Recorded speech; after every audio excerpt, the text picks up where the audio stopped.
Hi, good evening, everyone, and welcome to the Baptist Health for her Restore Your Core 4 series. So happy to be back with you all again this week. And I want to give a shout out to all of our viewers who have been tuning in with us each week. If you have been for these past 11 weeks, put a celebration into the comments. I want to know who you are. And if this is the first time you're tuning in, welcome. We're excited to have you. And for this week, we're actually going to be focusing again on our core area of mind with the topic of self-love, which I'm very excited about. So without further ado, of course, I would love to introduce our guest for tonight, Dr. Trishila Johnson-Foy. She is a board-certified family physician with Baptist Primary Care and one of my favorite docs. So Dr. Foy, I want you, if you could, just share with us a little bit about yourself so our viewers can get to know you. Hi, I'm Dr. Trishila Johnson Foy, and I'm currently in private practice at Baptist Primary Care. I am born and raised in Jacksonville, Florida, graduated from Ribault High School, go Trojans. I then went on to University of Florida, go Gators. And then I came back. I went to medical school in Atlanta at Morehouse School of Medicine, and then came back to Jacksonville, did my residency at the Mayo Clinic, and have been practicing in Jacksonville out of residency since 2004. So been here a long time. I have a 5-year-old son who I adore, and a husband who is wonderful. And we own a barbershop and hair salon called Platinum Cuts. And so I'm always doing things in the community, and I'm glad to be here tonight and appreciate the opportunity to talk to you guys. Yeah, well, welcome, Dr. Foy. And I had no idea about that. That's so interesting. Very cool. Well, thank you for sharing. And again, so excited to have you here with me tonight. And the topic, like I said, we're going to be talking about self-love and setting boundaries.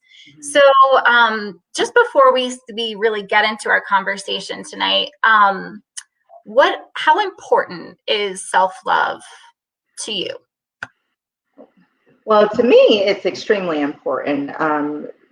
As I reflect upon my life and some of the things that I have kind of traversed, and I don't always get an opportunity to kind of tell the story, but my upbringing is not such where of the typical doctor. So I came from an environment where my parents were both battling substance abuse. I was pseudo homeless, and actually what I've learned is actually homeless.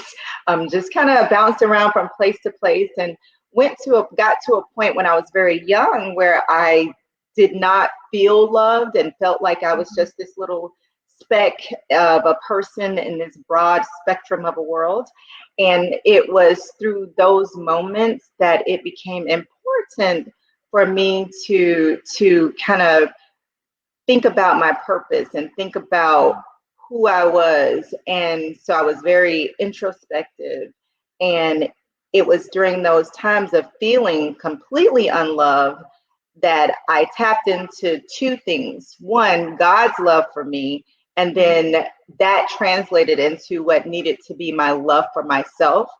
And that kind of carried me through to this day, tapping into this belief that, I was really meant to do something purposeful and important. And the only way to be able to do that was to love myself enough to maneuver through whatever the challenges were, whatever the hardships were, whatever was going to be thrown my way. And I wouldn't be able to be distracted by not feeling like I was good enough, not taking care of myself in the right way. And so for me, that's why that nurturing of who I am and who I was is important, because I felt like a part of that destiny was going to be about taking care of others. And I can't properly take care of others if I'm not loving myself, if I'm not caring for myself. So a lot of people think that self-love is about, trying to make your hair look pretty and your nails look nice and having on a cute dress. And it really isn't about those instant gratification types of things, in my perspective. it is really about kind of that learning how to gain a true appreciation for who you are and being able to nurture that emotional and spiritual and physical side of you in a way that allows you to grow throughout time and be better throughout time. And you're not going to always feel good as you do it, but you are going to really understand that unconditional loving isn't just about outward love and the people around you. It's about what you deserve. And you deserve the same unconditional love that is professed that you should spend on others. So that's why it's important. Yeah. Oh, wow. Well, first, thank you for sharing that, about your background and everything. And wow, what a powerful statement to really start our conversation about this. And I have to tell you, I can relate in, it's in the deep times, the dark times where you really kind of cultivate that self-love a lot. So, I mean, wow, wow, I'm speechless with that. So thank you. And you answered my next question, which is going to be, what is self-love? But also, why is it integral to our wellness and well-being overall? Well, and the reason why it kind of goes back to what I was alluding to earlier. You can't really be of service to others if you're not really feeling full in yourself. If you are not taking care of yourself and your needs and your wants and nurturing those things. You know, a lot of times people confuse the idea of self-love with selfishness and something that is more about vanity and narcissism. And so a lot of times we internalize it when we're trying to love ourselves as a guilt type of feeling. And we, don't allow ourselves to kind of bask in our own desires and what we need. And so in that, we actually undermine our well-being. We end up, we get more headaches and more stomach aches. Our skin breaks out. We start packing on the pounds more in the middle and the hips and in the places that we don't want it. And so because of that, our body is very much psychosomatic. And so if we're not nurturing that inside, if we are not really helping ourselves be our best selves, then we we don't have anything to give at a point. And as women, especially, we push through and we, just keep it, give everything we have to everyone else. And I think it's been quite some time. And I came across this book and it was called Burnt Toast. And I didn't quite understand the title at first, but then it became clear that she started talking about how we're so willing to, we'll take the burnt toast, we'll take the smallest piece of chicken, we'll not feed and nurture ourselves with the best. And that's the best kind of love. And because of that, we end up not as nourished and full as others. And while we're spending our time taking care of all of those around us, we end up becoming malnourished, and that loss of love and that loss of affection. So and Pace, you're a little guy. Thanks for joining in with us, bud. This is live. What mommy asked you to do? Go back in. Yes. But yeah, and that's important. I have a 3-year-old at home too, and I'm surprised he hasn't run in for each week that we've been here. So, little kids and cameras, they just love themselves. But back to what you were saying, I mean, I know time and time again we use that analogy, or I've seen the analogy of you can't pour from an empty cup, and so that always sticks to me when thinking about self-love, and even self-care too, which actually brings me to another question. Are self-care and self-love different? Are they the same? How would you describe them? I think self-care is that daily process of getting to self-love.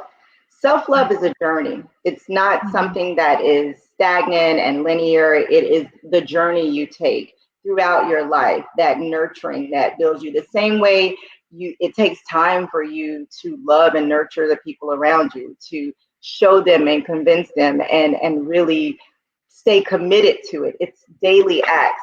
That's what the self love is. The self care are the things that you do in between. So the things that you do for your loved one may be, write them a poem, send them a nice card, something romantic, be sweet, rub their feet. Whereas those things you do for yourself may be that the superficial things would be the pampering, Mhm. getting your hair done, getting your nails done. The deeper things would be making choices for yourself, Mhm. really being mindful about the decisions you make about your life, being mindful about how you move and how you maneuver. Is choosing this job going to make me happy? Is this what I want? Am I feeding into the things that are my desires, or am I being led and fed by those around me?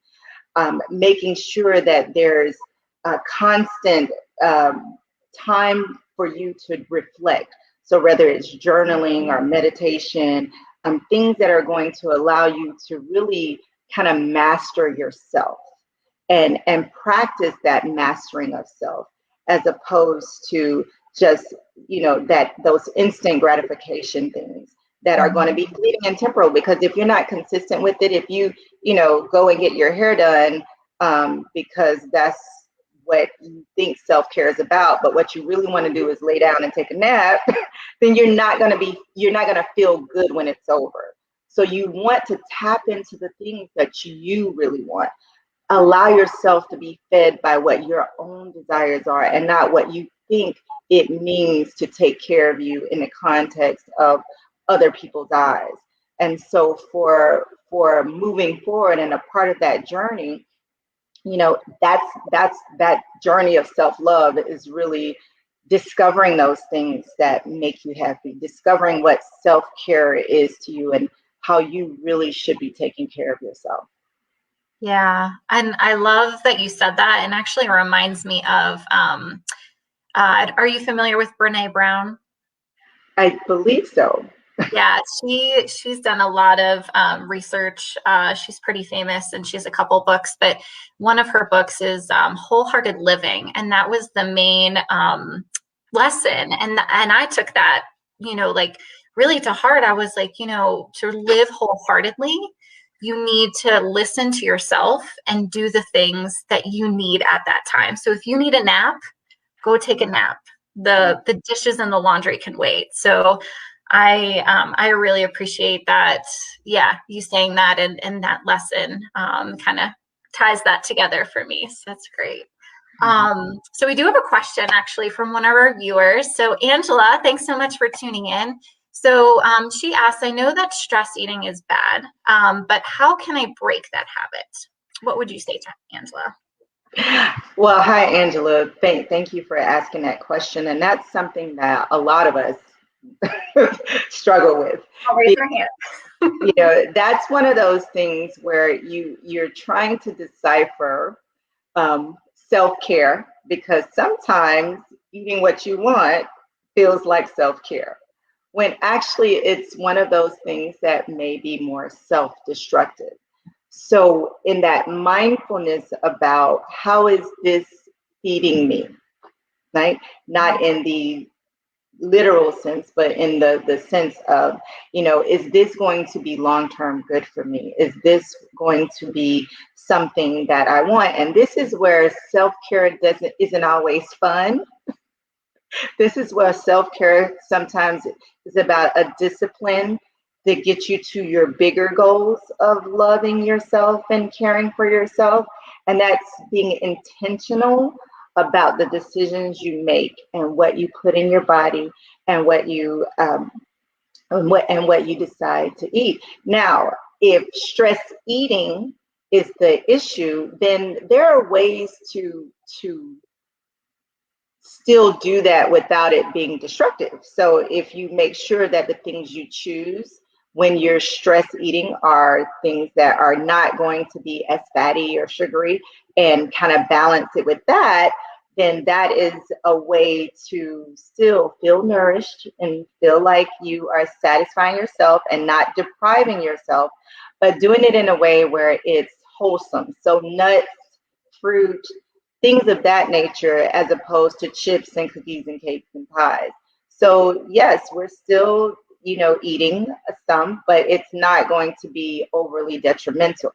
Then you want to start asking yourself, why is this a behavior that I've chosen? Because a couple of things that are important about your question, when you call it stress eating, the eating isn't necessarily the problem, it's the stressor, that the thing that is causing you to eat.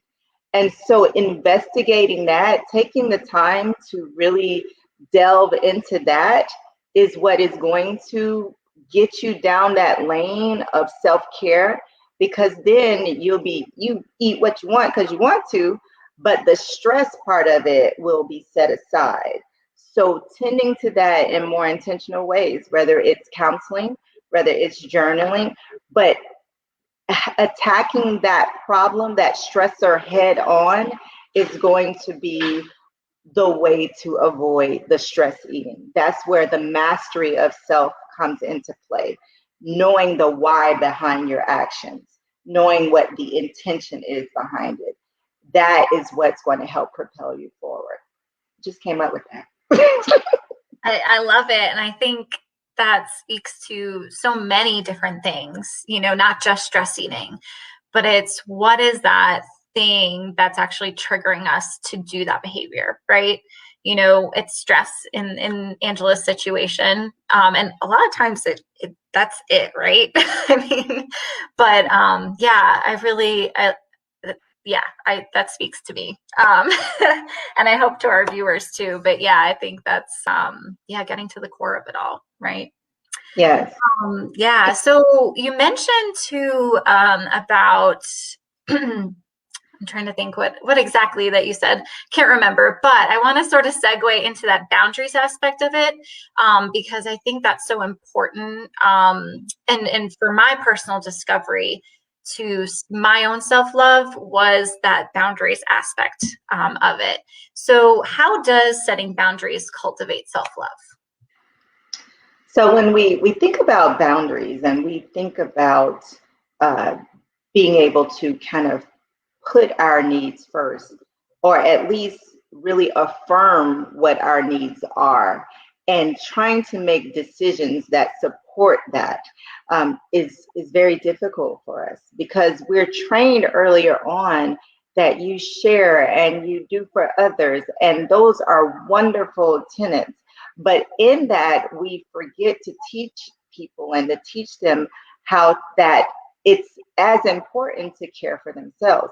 And so as you get older and you realize that you can't just give everything to the world. And that was a lesson that I had to learn, because for me, in this idea of divine purpose and what my sense of being was, it was integrated into this idea that I am here to ease the burden of others, that I'm here to make others happy, and not in the sense of that I would do anything, but in the sense of I don't mind a loss for myself if it will bring a smile or make someone else feel good and make them feel. And so there became a point where that was not sustainable. So it got to the point where it was like, no, you matter too. It's not fair that you should give all of yourself. And it is good that you're the person who feels good about that. But when it stops feeling good, that's when you know you're out of bounds. That's when you know the boundary has been crossed, because then it becomes less reaffirming for what feels good to you. And it becomes something that is something you dread, something that you don't want to do, and you get more, there's a dissatisfaction with it. And again, our head hurts, our stomach hurts, all of those medical issues start coming up. And it's because we feel out of control and you're not caring for yourself, you're living for others.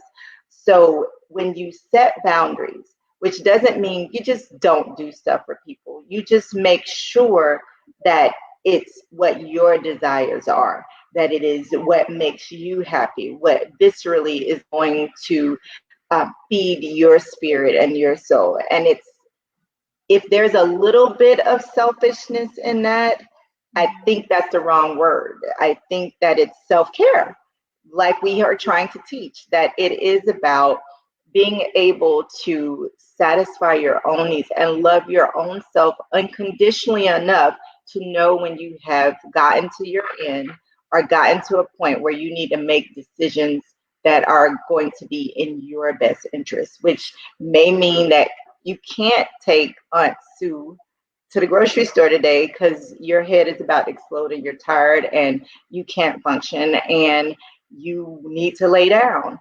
And don't feel guilty about doing that.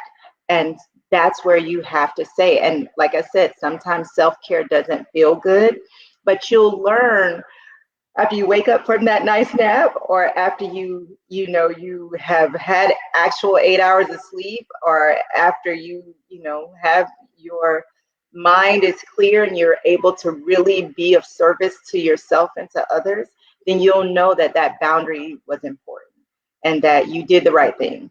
And you can take Auntie Sue to the grocery store tomorrow. And she will be okay. Or whatever it is, if it's one less talk or one less patient, or, the money that needs to stay in your account because you need to take care of your family, whatever those things are. And those may seem like superficial things. And it's like, oh my goodness, I can't believe.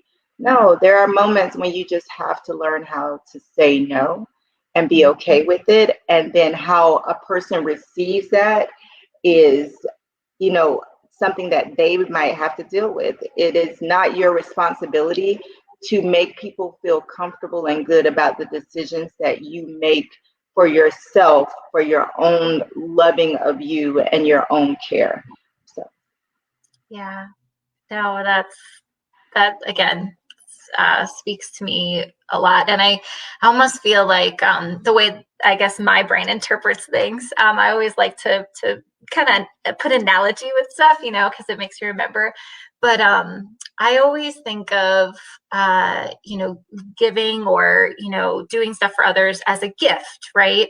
And as gifts, when you give one, it feels just as good as giving the gift as it is to be received. But if you give a gift but doesn't feel good that you're giving it, then, like you said, there's a boundary that's crossed there. right. So, yeah, I love that. That's great. Great analogy. Great. Thank you.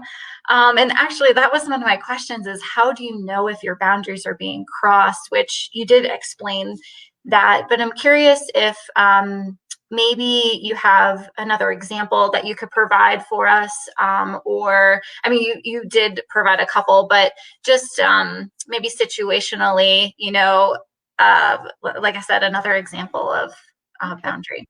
So yes, so let's say there is. I'm usually really good at analogies, so so as we think about those different choices that we make, I mean, even going as far as, like I said, if you are, preparing your meals and there is something that you want, but you are making that sacrifice for everybody else in the family. I have women, and relates to health. I have women who oftentimes says, well, I can't eat healthier because my family won't eat that.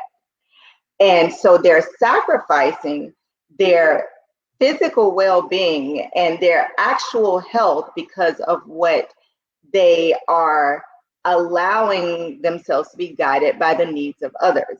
Now, sometimes it might be an excuse, but because when we are who we are and our job and we just innately want to take care of others around us, that is a true sacrifice that people are making of their own health and they don't even realize it. That is dangerous to them. If they are not around because they have a heart attack because of the foods that are clogging up the whole family's arteries, then they have now become of no use to anybody. And so not only have they harmed themselves, what their goal was to be a provider and be a nurturer and to be there, they're not even able to do that anymore. And Yeah. so now you've dismantled the whole idea of not just the self-care and self-love, but even what you were trying to give. And so now your health is on the line. And so this is where you take a step back and say, no, if I can take care of myself better, then I can take care of you guys better. Whether that is the food I eat, the sleep I get, the time that I need for those 30 minutes a day to just have to myself, then I have more to give to you guys. But right now, I can't because all of those boundaries are being crossed. Yeah. No, and that's a great example that I think really brings it back around to physical health as well, of how those boundaries aren't just for us emotionally, but there are for us for physically. So I love that. Yeah. Um, and another, and really, you've answered all my questions, Dr. Foy. How did you do that? I don't know. Well, I guess I'll throw it out to our viewers if you have any questions. I mean, I know this is really a conversation. If I was, tuning in, I would really just want to listen. But if you do have any questions for us, feel free to put it in the chat. We really would love to hear from you. But I guess in more detail, if you feel like this is necessary or appropriate, how do we set boundaries? Because I feel like sometimes that can be a challenge. But how, like, what advice would you give, let's just say to your patients, or to me, you can say to me too, of how do you set a boundary? So when it comes to setting healthy boundaries, Mm-hmm. one, you define it for yourself first, Mm-hmm. because sometimes we're reactive, and it's not really setting a boundary. We're angry, and then we just don't want to do whatever. so so the first thing is to hone in when there's something not feeling good. You again tap into why is this not feeling good, because there may be more to it, right? It may not just be about what you've been tasked with or what someone is asking of you, or there may be something else going on. And so really tapping into what your true desires are and what you truly want to be doing. That's first and foremost, because you can't set a boundary if you don't really have a definition for yourself of what it is you want to be doing, what it is that drives your happiness, what it is that's going to be affirming or nurturing for you. So the first thing is to define that. Once you define that, you have to extricate those things that are counter to that. So for instance, if your goal is to, and this may sound a little different, if your goal is to remove yourself from the job you're at and move on to something different, but there are people around you who are saying you need to keep that good job. You need to do what you have to do, and that's what your focus needs to be. Then a boundary that you would set is to extricate those friends, or you can either one, just tell them, I have a goal right now, and the things that you're saying to me feel counter to what is going to help propel me towards my goal.